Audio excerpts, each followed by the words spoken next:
તો આ તરફ વલસાડ જિલ્લામાં પણ ધોધમાર વરસાદ ખાબક્યો છે, જેને લઈને નદીઓમાં હાલ તો પાણીની ભારે આવકથી નદીઓનું રૌદ્ર સ્વરૂપ જોવા મળી રહ્યું છે। અતુલ પાસે પાર નદીનું રૌદ્ર સ્વરૂપ જોવા મળ્યું। ધરમપુરની તાનમાન અને પાર નદી બે કાંઠે વહેતી જોવા મળી રહી છે। સતત વરસાદને કારણે હાલ તો જનજીવન પણ પ્રભાવિત થઈ છે। વલસાડ જિલ્લામાં મેઘરાજાએ ધમાકેદાર બેટિંગ કરી છે। ધોધમાર વરસાદને લઈ નદીઓમાં પણ ભારે પાણીની આવકને લઈ અતુલ પાસેથી પાર નદીનું આ રૌદ્ર સ્વરૂપ જુઓ। ધરમપુરની તાનમાન અને પાર નદી હાલ તો બે કાંઠે વહેતી જોવા મળી રહી છે। વધુ વિગતો મેળવીએ સંવાદદાતા બ્રિજેશ આપણી સાથે જોડાઈ ચૂક્યા છે। બ્રિજેશ, શું સ્થિતિ જોવા મળી છે?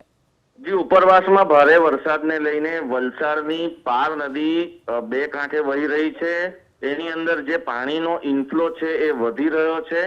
અતુલ કંપનીની નજીક આવેલા નાના પુલનું જે લેવલ છે ત્યાં સુધી પાણી આવી ચૂક્યું છે। જ્યારે ઉપરવાસમાં ભારે વરસાદ હોય ત્યારે આટલું પાણી આવતું હોય છે, તો તાન અને માન મળીને જે ઔરંગા નદી બને છે તે પણ બે કાંઠે વહી રહી છે। બંને નદીઓમાં ઉપરવાસમાં વરસાદને કારણે પાણીનો ઇનફ્લો વધી રહ્યો છે, જેને કારણે તંત્ર પણ હાલ સતર્ક છે અને કોઈને પણ નદી નજીક ન જવાની સૂચનાઓ આપવામાં આવી છે।